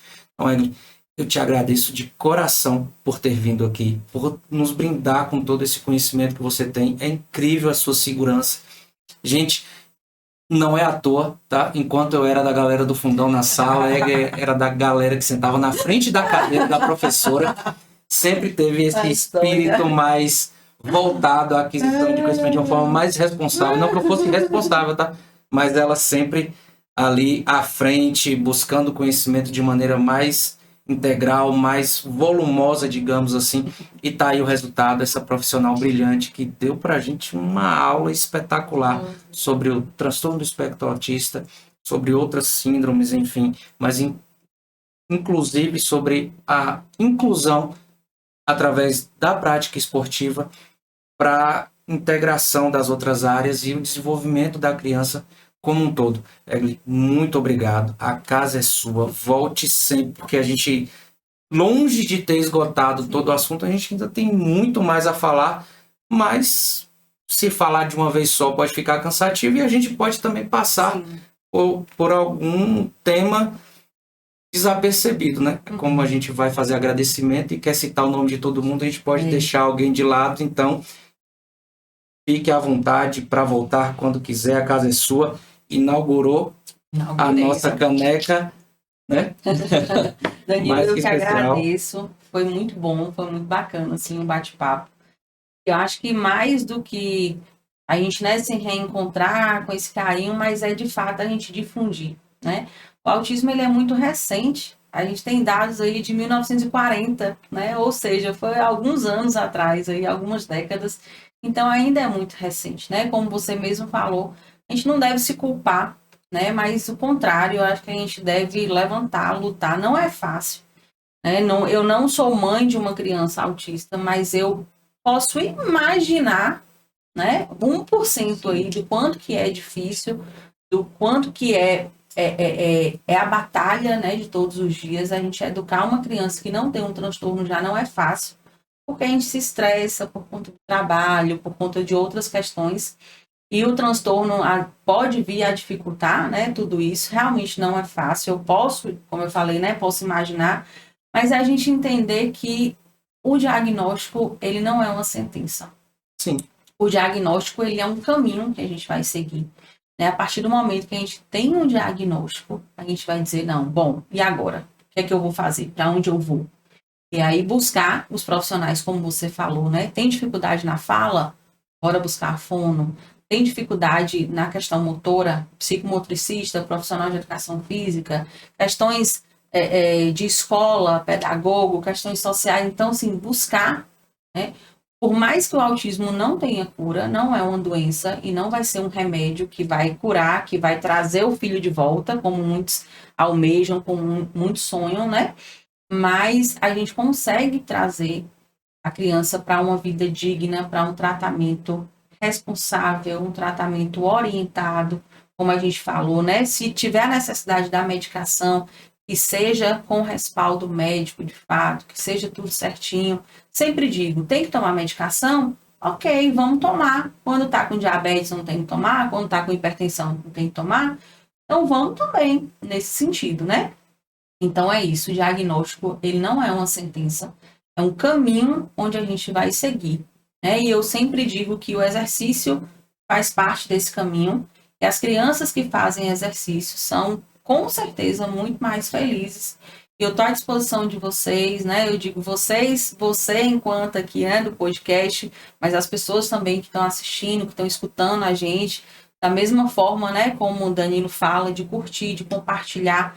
Acho que é isso, a gente difundir, quanto mais conhecimento e conhecimento seguro nós tivermos, melhor, e a gente vai saber lidar mais com essas pessoas que cada vez mais vão estar na nossa sociedade, né? Não existe mais aquele de ser o escanteado, de estar lá no cantinho. A prevalência está cada vez mais aumentando e estima-se que daqui a uns anos nós teremos mais autistas do que pessoas que não são autistas. Então, tenhamos que estar preparados, né? Agora você faça o seu merchan aí, diga onde as pessoas podem lhe encontrar, onde fica a sua academia, onde lhe encontrar nas redes sociais. Joia. A minha academia é academia específica, né, para criança. Eu trabalho com crianças muito pequenininhas, 1 ano e meio, 1 ano até 12 anos, né? Qualquer criança, crianças típicas, que são as crianças que não têm nenhum tipo de transtorno, né? E as crianças atípicas que têm algum tipo de transtorno, síndrome, deficiência, seja lá o que for, ou algum tipo de dificuldade motora, né? Então, todos os dias, de segunda a sexta, nós temos atividades lá na academia. É um espaço onde a gente desenvolve os exercícios físicos, desenvolve habilidades sociais, habilidades cognitivas, jogos, brincadeiras, né? São atividades em grupos, né? Pequenos grupos, 5, 6 crianças. Quando as crianças são um pouquinho menores, por exemplo, a criança de 1 ano, e aí o pai e a mãe participam, fazem junto com a criança. Então, por exemplo, a gente tem atividades sensoriais, então a criança vai trabalhar com texturas, né? A criança vai trabalhar com espuma, com pedra, com gelo, com algo um pouco mais quente, com grãos, tudo isso para desenvolver essas habilidades, né? Então, assim, sempre eu coloco depois das atividades, por exemplo, nós fizemos um circuito aeróbico, e aí depois desse circuito aeróbico, a gente sempre faz alguma atividade mais específica cognitiva. Eu sempre coloco algo cognitivo ali durante as aulas. Então, aquilo que eu falei com você. A criança faz o exercício, mas ela precisa pensar o porquê que ela está fazendo.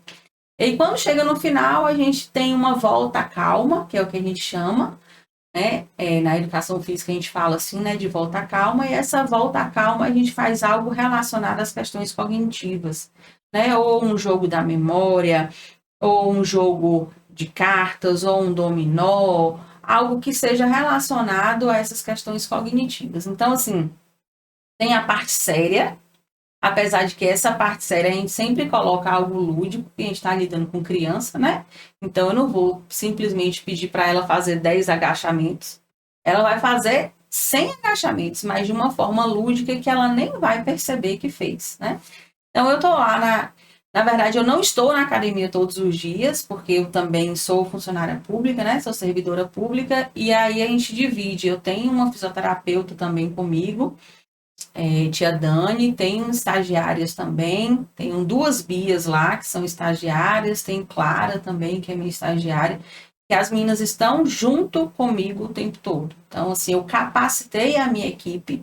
O mês de janeiro todo, eu estive em tempo integral, porque eu estava de férias, aí eu consegui de forma integral estar na academia todos os dias, todos os horários, capacitei a minha equipe para que de fato ficasse do jeito que eu queria. Mas a academia funciona todos os dias, segunda a sexta, temos horários de manhã, de tarde e à noite, a gente quis abrir esse horáriozinho à noite também, até para contemplar os pais, né, que não têm a possibilidade de levar 10 horas da manhã, mas ele pode levar às 18 horas, às 19 horas, então a gente também tem essa possibilidade. É um espaço, assim, ficou bem bacana, né? Tem muito material, então, assim, as nossas aulas são bem diversificadas, então tem o circuito, tem a brincadeira, tem aquelas brincadeiras antigas, né? Quem entrar lá no meu Instagram, Eglia Assis Academia, vai ver que a gente tem brincadeira também, e a gente brinca junto com os meninos, tem hora que os pais entram no espaço para poder fazer junto. No final é uma farra, os meninos saem suados, eles amam, eles adoram. Fica onde a academia? Fica dentro da Academia Ativa Fitness, que fica no bairro Candeias. A rua chama-se Eratóstenes Menezes, 611. Ali pertinho da Olívia Flores, tem o supermercado Rondelli. Depois do supermercado Rondelli, é a primeira rua à esquerda, subindo. É fácil de encontrar. No meu Instagram também tem um videozinho da localização. E fora que eu também estou acessível, né? Tanto no Instagram, no WhatsApp, para ele não conseguir achar, estou com dúvida e tal. Só mandar uma mensagem que a gente responde. Então, tudo. pessoal, aí, ó, o nome dela é Eglia Assis, @Eglia Assis Academia. Aqui, finalizando, queria mandar um abraço para todos os terapeutas de Daniel.